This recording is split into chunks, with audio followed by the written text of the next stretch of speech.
There seems like there's joy in this record as well as sadness, obviously. And the other night when you guys played the Beacon Theater, you talked about life and just let's have fun and let's dance and let's move forward. And that's what it felt. It felt like a lot of joy to me at the Beacon Theater show the other night. Yeah, we're having a good time. I was feeling sick, so then it's caution to the wind. At least my throat was sore. But yeah, I think that the band, I feel really grateful for the space that the band is in right now. The year leading up to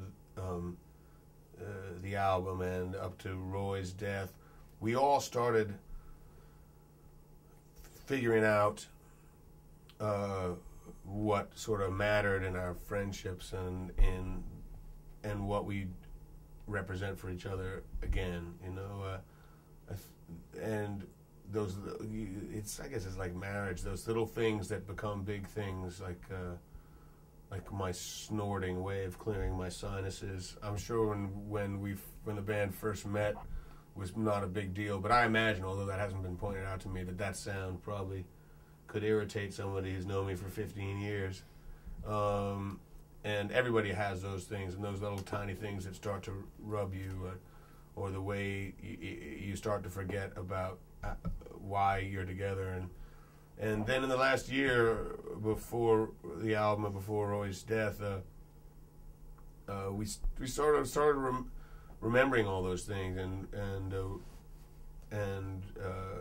started letting ourselves off the hook a little bit, and I think everything changed for the better, and it led us, either that was going to happen or we really couldn't do it anymore. You know, it was going to go one way or the other. I mean, the tragedy of Leroy's death actually brought the guys closer together. You guys closer together, maybe revitalized the band. I think even after that, if we hadn't done the work before that, for the year before that, where I think Roy was sort of in the best place he'd ever been, or at least for much of the life of the band, spare the very beginning. Roy was a great man, a really independent thinker, but phenomenally bright and incredible, obviously incredible musician, but you know, few have ever been on the planet, in my opinion, as unique as him. But he also was really, for that reason, just because someone's charged with that kind of mind and that kind of understanding of beauty, he was also really dark and really burdened by the weight of the world. And so in the last few years, few months at least, or the year before his death, he was at the best I've ever seen him, because he started sort of seeing the light of himself and acknowledging that it's okay to let the good stuff in as well as let it out. You know, so that's a good thing. Although it's not good that he that he's gone. I wouldn't say that, but that if you're going to choose a time in your life to get snuffed out, maybe it's when you're in a really great space rather than in a really bad one. And you've come full circle into a positive place, right? Yeah, and it was good for us too. I think it was because I don't know if we would have certainly have survived it had it happened 2 years before that. I think we might have taken that as an opportunity to scatter rather than an opportunity to get together and make music.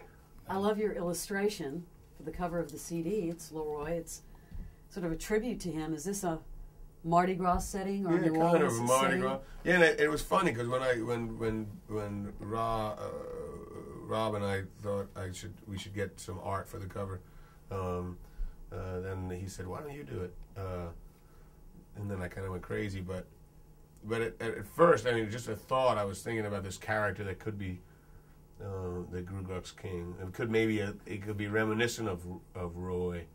I didn't really plan it being too much, but then that drawing, I did a few different ones, but that drawing just the more I look at it, the more it sort of becomes him in a way. But it's sort of a character and joy and sadness, but definitely Mardi Gras, right? And then I had fun sticking sort of elements of the album, of the lyrics, and nudity on the cover. Look in New Orleans at Mardi Gras. There's lots of boobs. Oh yeah, and of course necklaces too. Yeah, and necklaces. So I put those are harder to draw. I mean, loosely.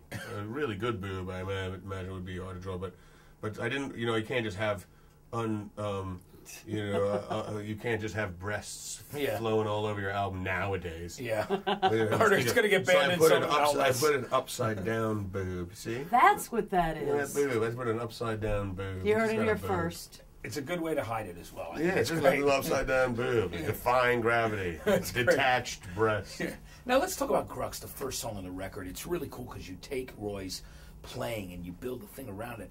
Was that how it was done, or was it actually recorded live with all of you? Well, the whole record was. We started. We was in Charlottesville. Rob came. He was nervous. We were all nervous, and about how we were going to start. We didn't have any ideas. We had tons of music, 25 songs or something that we'd had over the years, and very early on, decided we'd not use any of that, and that we were all really happy about. I think, but. We got into a room and said, let's start by just for fun, just improvising and just get in the room, and not like a lick fest. We're not going to go, but just find little textures and the rule was we couldn't say anything, or let's play something in this key, or let's play something fast or something slow. That we just sit down, and then whatever the air sort of in the room would dictate. And whoever started, everyone else would follow, sort of. And whoever was in the room, if it was just two of us or three of us or all of us. That was one moment when we were all, just loose, just sitting in the room, and I was playing this sort of on a baritone guitar, sort of this loose lick on the guitar, sort of a circular lick that he built into that, and Stefan was. And I were sort of working together on that, and Carter was doing this loosely. It's just all spontaneous, but that's essentially as it was at the moment that it happened. And that solo that Roy put on top of it was there. I mean, that's what happened in one of those improvisations, and I liked it so much. As we listened back over all the things, that was one that and I'm not sure if when we were listening through them whether Doug or Rob had said, we should. Let's hold on to this one. It just was so cool, and I never wanted to change it, and I never wanted to re-record it or anything. I was like, it's perfect the way it is. And even before we recorded "Shake Me," which was had at least decided that it was going to be the first song. It sort of said, "I'm going to be first." I said, why don't we stick? What if we stuck this thing at the beginning of the record? Of Roy blowing and the band just at this moment of spontaneity. It's like, especially, it felt like in today's, for us to do that now was a real clear, confident gesture. It's like, and also paying homage to Roy. And then when we did the final performance of "Shake Me," and I had sort of sung the idea of like, what if that on that one long note that Roy played, at the end we put a little reverb on that, and we said, and then we could do some like monster scream, and then we just go crack, boom, right into the next tune. I wonder if that would work. And it was like Doug, who's just masterful, he just said, well, let's try it. And he just put it in and stuck a little reverb on that, and on that last note that Roy played, and just did exactly what I said, but obviously with whatever the moment dictated. I'm not saying that's exactly what I said, but just more or less the idea, and it just worked. So I was just wow, look at that. Look how magic happens. Absolutely. It's a great way to start the record. It really is.